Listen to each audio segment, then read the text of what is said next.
What moves are safe to do in parkour? Well, that's kind of a trick question because what moves are safe to do in parkour for a beginner is different than someone who's been doing parkour for 15 years. So I think the better question is, how do you know what moves are safe for you or your kids to do? So I'm going to give you some tips about that. My first tip is to help your kids self-assess their current skill level. And that's their current skill level. You know, if they just had a cold and they're feeling kind of sick, they haven't been eating very well, their skill level is going to be different than if they've been eating really well, exercising regularly, and are feeling really healthy. So helping your kids learn how to self-assess their skill level is so important. That is not something kids do naturally, but it is something they can be really quick to learn as you guide and keep bringing that up to them that it's really important. I've been very impressed with how fast kids can learn to self-assess their skills when that is really prioritized. And you know, encouraging your kids to regularly push their limits in a controlled environment is a great way to help them self-assess their skill level. And what I mean by that is maybe they're testing their jump on the ground. You know, if you jump for your max distance on the ground and you don't quite jump as far as you thought you could, there's no harm done.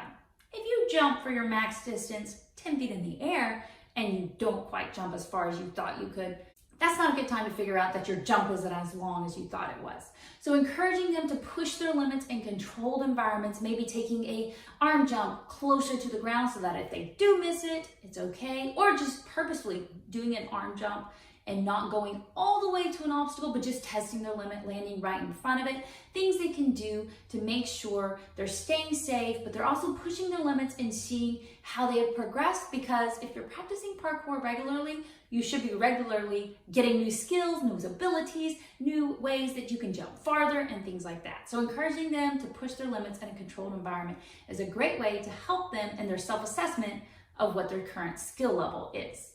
And then as you're trying to help your kids decide what movements would be safe for them in parkour, assessing what skill would be needed for that move they want to do. You know, if they want to work on monkey ups, or some people call them Kong vaults, if they want to work on that close to the ground, that's different than if they want to work on it 10 feet in the air, or maybe on a picnic table. So help them self-assess what skill is needed. And if maybe they don't have the skill to do the complete move, how could you modify it so they could still keep working on it, but they're staying safer and as safe as possible. So one way to do this on a monkey vault or a Kong vault, people call them different things. One way to do this on a picnic bench would be, instead of trying to go to the top of the picnic bench, you could go to the side where people sit, the bench part.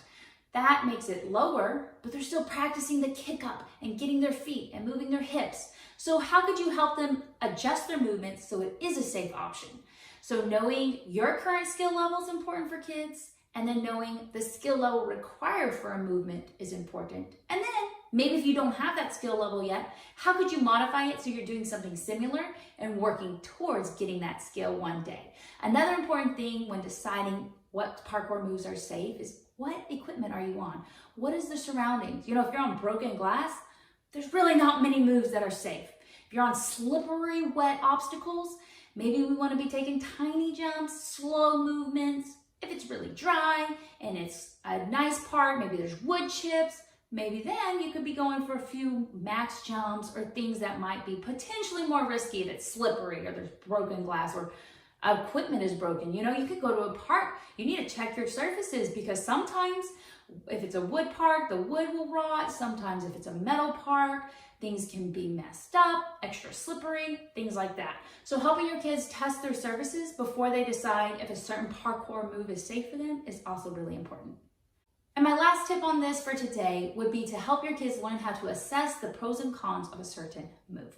And what I mean by that is, let's say they're thinking about taking a jump and thinking through, what are the benefits if I take this jump? And what are the possible cons, bad things, if I take this jump? And if the benefits outweigh the bad things, and the bad things aren't really that bad, then maybe they want to go for the jump. But if the bad things outweigh the good things, and the bad things are really bad, like might fall and break a leg, might hit my head, might get really hurt, things like that, that's going to be a good time to decide this parkour move is not the best option for me right now. You do really want to encourage your kids not to say the word can't, because a move they are unable to do right now, they might be able to do in 6 months. So encouraging them to think positively and okay, maybe right now is not a good option, but how could I work towards making that an option in the future?